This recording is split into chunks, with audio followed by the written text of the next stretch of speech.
And welcome to You and the Police. One topic that we often overlook here in our country, and also which is a major part of our justice system, is juvenile offenders and also juvenile delinquency. Now, child rights activists are saying that the lack of rehabilitation centers here in our country is contributing greatly to juvenile delinquency. My name is Wendy Lai, and tonight that will be our focus on You and the Police.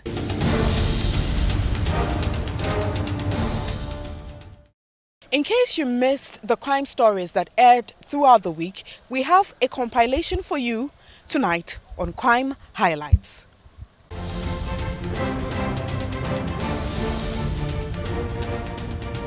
Stakeholders at a regional consultation on the fight against sexual exploitation of children have admitted no country is immune to the canker. They called for effective collaboration and research globally to tackle the problem. According to the World Tourism Organization, sexual exploitation of children in travel and tourism has expanded across the globe and outpaced national and international efforts to address it due to increasing interconnectivity. Experts say every country is vulnerable to this crime. This, the executive director of ECPACT International, Robert van den Berg, believes goes beyond the rhetoric of countries. ECPACT is an international NGO network solely dedicated to the fight against sexual exploitation of children. The organization organized an Africa regional consultation to develop a roadmap towards ending sexual exploitation of children. Participants focused on discussions including the SDGs pertaining to children, children's rights and sexual exploitation in Africa. As a major stakeholder, the Ministry of Tourism, Arts and Culture's acting director in charge of research, statistics and information management admitted advocacy is essential to deal with the canker.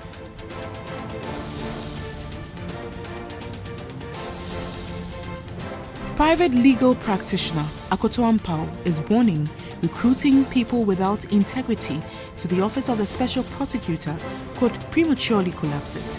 He said the public misconception about the special prosecutor's office and work is largely due to the failure of government to communicate the work of the office. The private legal practitioner says misconceptions about the office of the special prosecutor is largely due to government's failure to communicate work done so far. He indicates that the special prosecutor would need at least a year and a half to be more effective.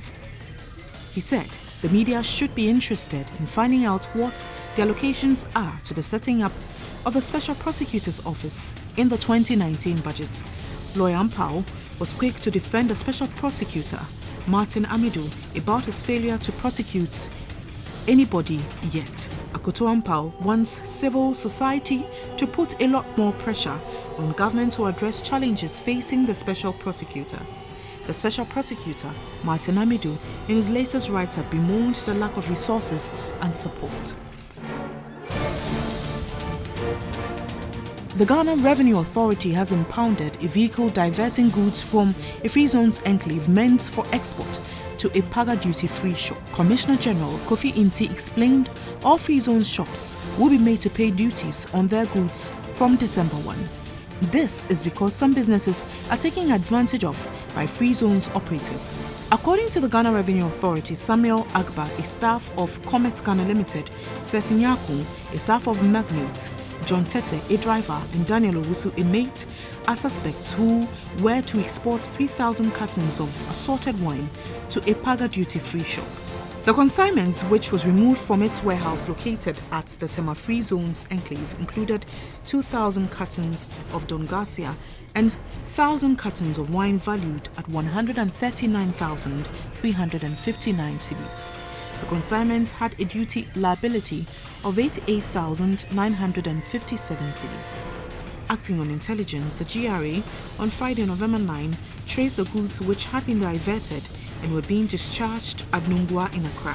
According to the authority, duty-free shops do not pay taxes on their imports, and Comet Ghana Limited is one of the 4 registered duty-free zones companies operating duty-free shops at various border posts across the country.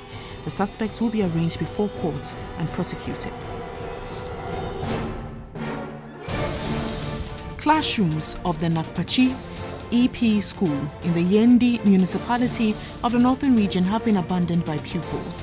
The pupils have fled the town together with their parents to neighboring communities for safety after clashes on Thursday, November 8, between two groups. A clash between two feuding factions in Nakpachi saw one person killed while one other sustained gunshot injuries. Classrooms have been abandoned with no single pupil seen at the only school in the community Friday morning when the news team arrived in the community. Several mud houses have been burnt to ashes. The few residents we met were ready to flee as they waited for any available vehicle to hop into. The Northern Regional Minister Salifus Said has called for an end to the fighting between feuding factions. Salifus Said made these remarks after assessing the level of destruction together with members of the Northern Regional Security Council Friday. He underscored the need for peaceful coexistence among the two groups, which will help bring the needed development. Meanwhile, a 6 a.m. to 6 p.m. curfew has been imposed on the community, while a total ban has been placed on the transportation of firearms by the Interior Minister, Ambrose Derry.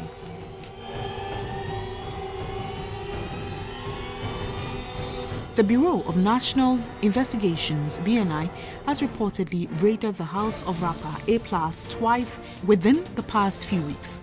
Plainclothes officers from the national security apparatus hit his house on 2 occasions, both times looking for A+ but not meeting him. The controversial rapper, political and social activist, confirmed the invasion of his house. A+ has been in the news once again, quite recently, forcefully arguing against the corruption exposed at the Ghana Maritime Authority. He had threatened to expose documents providing the corruption at the agency. The first raid was a dawn raid, with the officers being allowed into his house by the security at A+'s residence. The Dankwa Institute has given a 60-day ultimatum to parties of the Meridian Port Services Agreement to renegotiate the deal or face legal action, according to Executive Director of the Institute, Edward Kweku Asomeni. Ghana stands to lose in excess of $2 billion in the current state of agreement.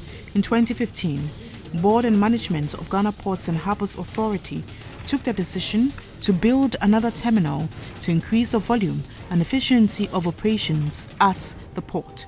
Over 56 entities expressed interest, of which 20 were shortlisted, and a further 15 bids were also received. However, no bids were received from Meridian Port Services, a consortium formed in 2003, which registered their interest as separate entities for the terminal operations tender and had been included in the process. Under erstwhile Mahama government, a presidential fiat was issued halting the entire process, thereby impeding the ability of the Ghana Ports and Harbours Authority to freely and competitively negotiate in the interest of Ghanaians.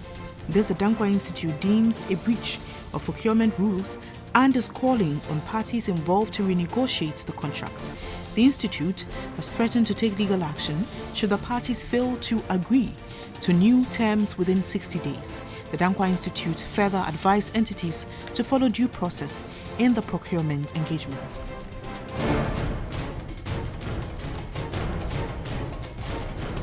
You're still watching You and the Police. Do stay with us. We have more shortly.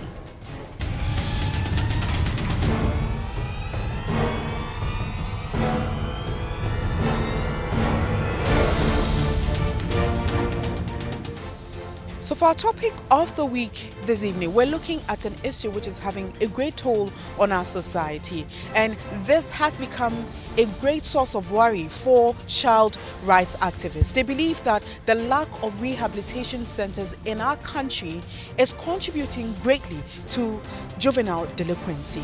They're of the view that the establishment of rehabilitation centers across the country will help in the reformation and transformation of juvenile offenders.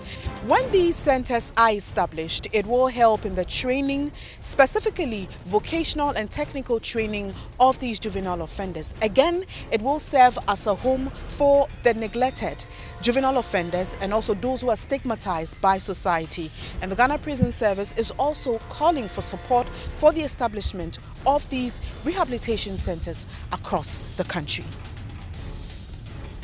Under the Juvenile Justice Act, junior and senior correctional centers are to be established.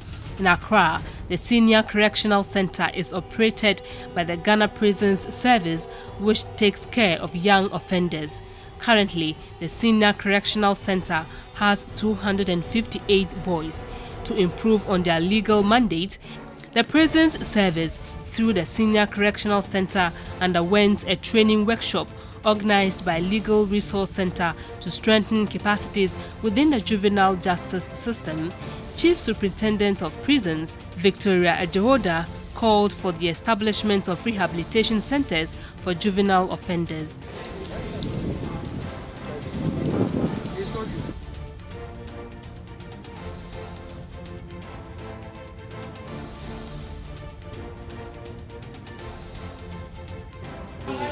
It's a good thing because a lot of NGOs come around, but their focus is on different areas of the center, the Senior Correctional Center.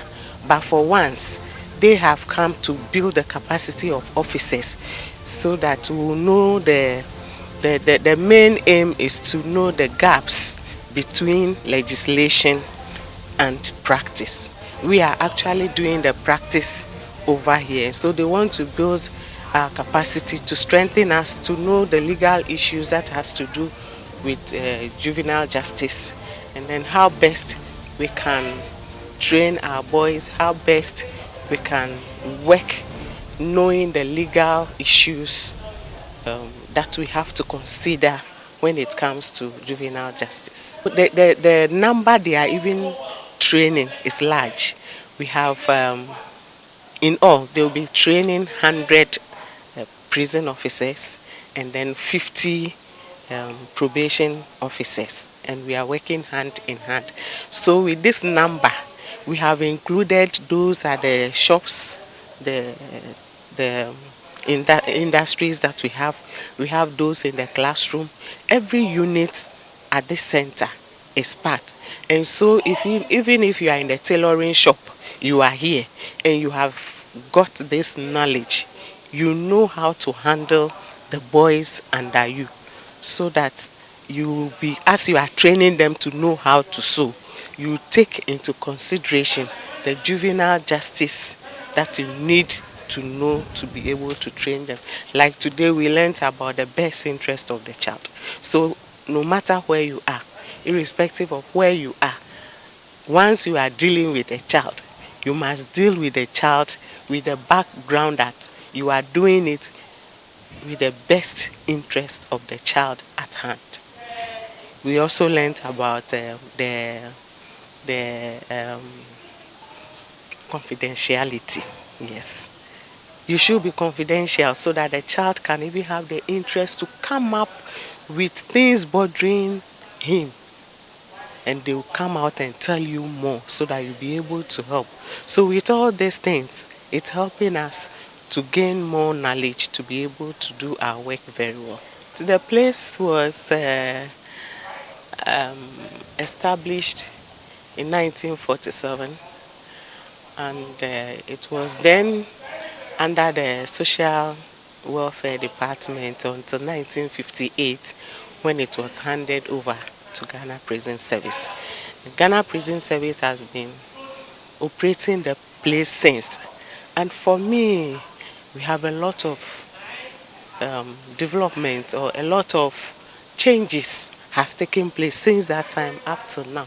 You can even see the infrastructure, even though we have not changed a lot of things, at least the fence, this fence that you see here, at least tells us that there is something that is going on. It was just completed this year. And we are doing a lot of things has happened over the years.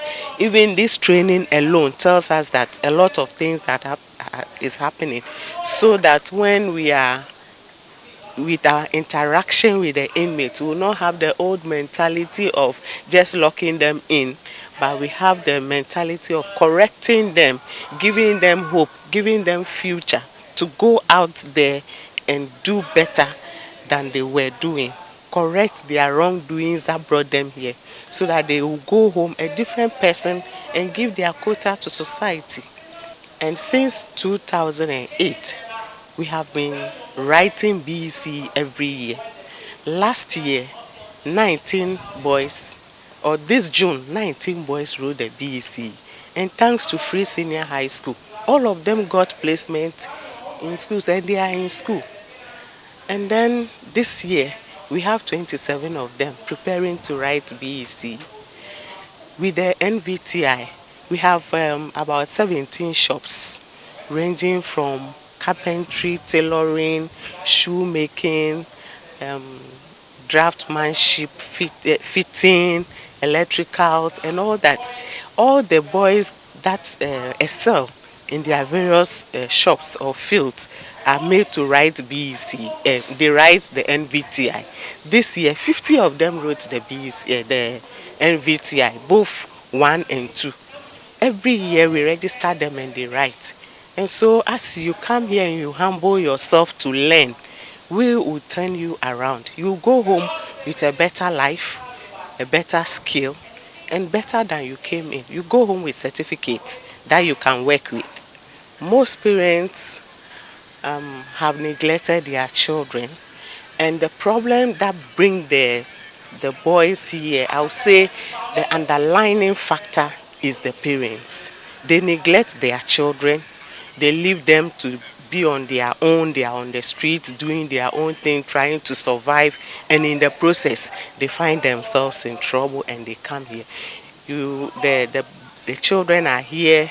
Most parents don't. Just a few of them who know and they come.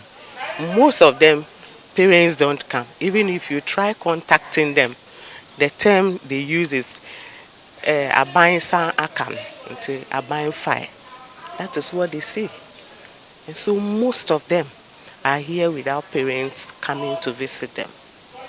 Challenge of the center is when we have been able to turn these boys around and they are about to go home. It is our mandate to hand them over to the family. But in most cases, they don't come. So I will use this media to appeal to the public that the boys we are handling here, it is society that made them so. They are not criminals by nature. Nobody is born as a criminal. And so once they even come here, they don't carry criminal record with them. So we are appealing to society. We are appealing to parents to come and pick their children, because we can do the best for them. But if they don't receive them back home, it means they'll go back to the streets. And all that we have done would have been zero work. So we are appealing to society and parents. Churches should take it up. Talk to parents, talk to society to receive these boys and handle them well. They will stay at home. To have admissions and discharge board. From day one when they come, the admissions board meets them, talk to them, and we set in motion. We keep calling parents to come. The few that come, we work with them. And so if finally your child is learning a trade or is going to school, we involve the parents. We need this book, we need that pencil, we need this, they bring it. Or we need this for whatever training, they bring it. And so from day one, parents who are caring are involved. And so when the child is about to go home, we inform you that your child has learned tailoring or he has learned fitting. Look for a place nearby so that immediately he leaves here, he just come home and continue what we have stopped, where we have stopped. So reintegration is going on well for those who are well involved with us. But it is difficult for us when nobody comes and we have to just leave the boy like that. But in any case, we are also involved with the social welfare department. They take those who are not, no parent is coming. They take them, they take their documents and contact their probation officers, and then they continue from where we have ended when they go home. We want, we call it halfway homes. We want halfway homes because you realize that some of the boys, when they are about to go home, knowing very well that they have been neglected or their parents have washed their hands off them, you see them getting slimmer, or you see that they are depressed. Then when you call them, then they tell you no. You even contact parents, they will not come. They will tell you they don't want to have anything to do with that boy. And so going home for them, those who don't have homes, I would say, going home for them is a big challenge. So if we get a halfway home where they can live from here, go and stay there and get settled small, do some work, and before they move on in life, I think it will help. The halfway home is it's a welcome idea, and we want other NGOs to take it up. They should take it up. We cannot, I don't think it is within our means to do that, but NGOs can do that for us. We are doing our best to reform these boys. We have some of them in higher positions, those who have passed through here. We will not mention names, but they know themselves. And some parents can testify that some of the boys that pass through our hands are doing well in society. And we need everybody's support to come and help us. The support should come in different forms. We are entering Christmas season. A lot of people should come and celebrate Christmas with the boys.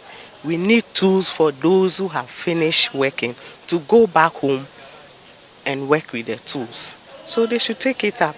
If it is one boy you can help with a tool, just do that. We have school. If it is a book you can bring, just bring it, so that together we'll reform these boys. Society and parents should accept them back home. Then our work will be completed. See, from this project, there's a big gap between legislation and practice. And what this project seeks to do is to look at what the legislation says, and then look at what happens in courts, what happens with security agencies dealing with children, and trying to bridge the gap between these two. That's a big problem. So legislation will talk about the age of a child, and the Juvenile Justice Act would say how it will be conducted.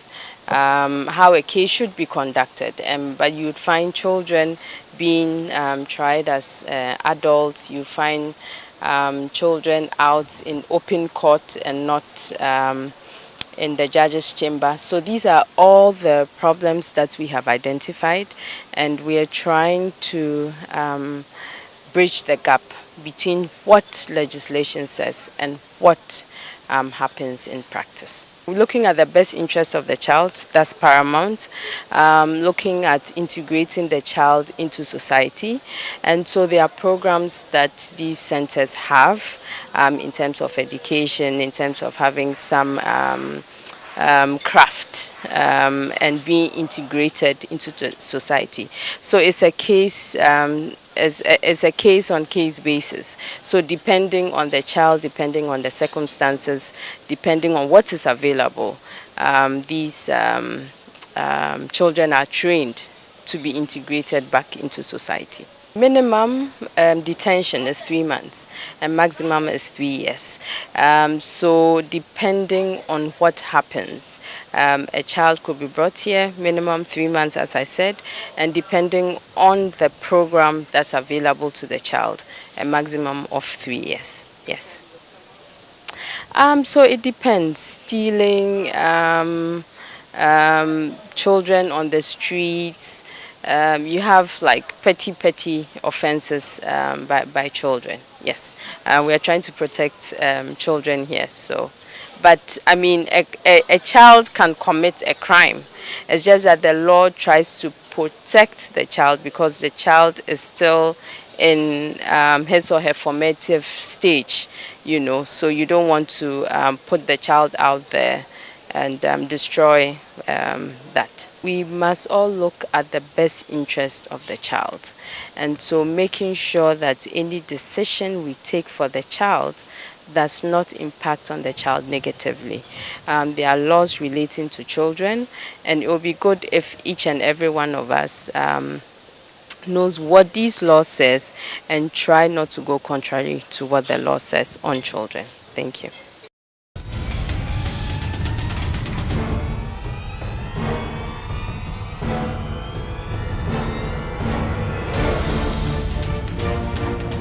Also soon, we've come to the end of the program and I have to say goodbye. But before I do that, let me quickly run by you our focus for tonight.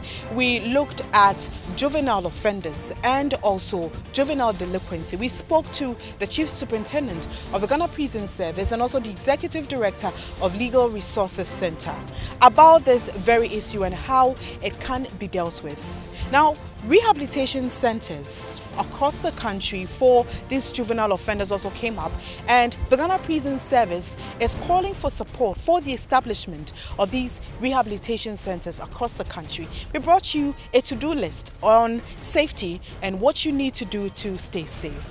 And finally, we did bring you a compilation of crime stories which you missed during the week in the form of crime highlights. That'll be all for this evening. My name is Wendy Lai. Do not miss You and the Police, same time next week Friday.